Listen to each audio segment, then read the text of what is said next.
Hello, this is Dr. Tracy Smiles Marshall. Welcome to session 4 of Where's My Daddy? Today I would like to talk about, just dig right into it, about the difference between a father and a daddy, or a father and a dad. Now, the male parent is genetically the father, so we have that established. But to take it a step further, in my opinion, a father is the overarching, but the daddy comes in as an involved party. A daddy is active. A daddy is active in emotions, spiritual, mental, and definitely physical. Because, see, we can have a father that might not necessarily be available emotionally or spiritually or even mentally. They may be physically present, but they're not fully present. Whereas a daddy falls under the auspices of father. That's fatherhood at its finest. A daddy checks in, he locks in with his children or his child. That is a priority for him, his number one priority under God.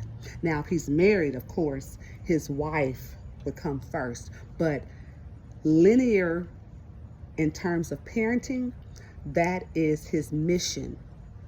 And to elevate that mission, a father that is a daddy is ensuring that some things that have been unhealthy habits, we talk about genealogy in this thing, a daddy that is a father is ensuring that he's having transparent conversations with his children or his child, and he is unnorming some behaviors, some generational pathogens, poor patterns of the family that should not be repeated. He's doing the best he can.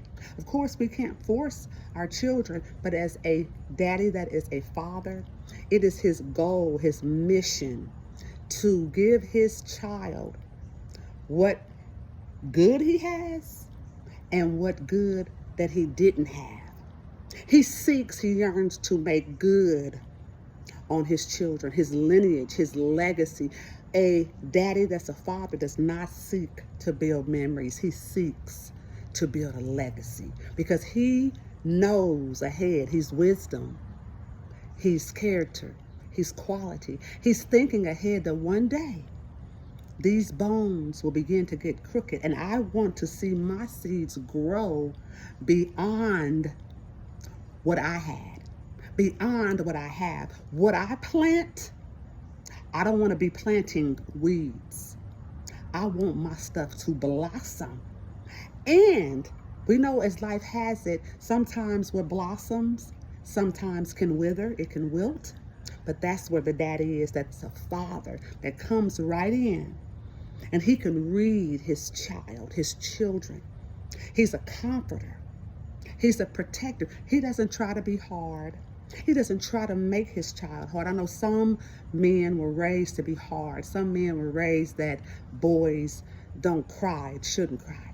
But if we think about it, when we look at the trajectory of malehood, so many men, young men, are harmed physically, vitally, gun violence, because they struggle to channel their emotions, and they have been raised, groomed by women. So a daddy that follows under the auspices of a father, he begins to recognize that some of the unhealthy patterns that he was taught, he wants to undo, and undo well, undo consciously, and undo and having good communication with his children. Unapologetically, he begins to build the empire as well as the shalom, the peace. And if he started off with a rocky foundation, as long as he has breath, it's never too late. So we want to see the fathers, but we want to start seeing more dads and daddies underneath that, because that's where it is. When we look at the book of Genesis, when Cain says, am I my brother's keeper? Fathers, you are your children's keeper. This is Dr. Tracy Smiles Marshall. Thank you for joining.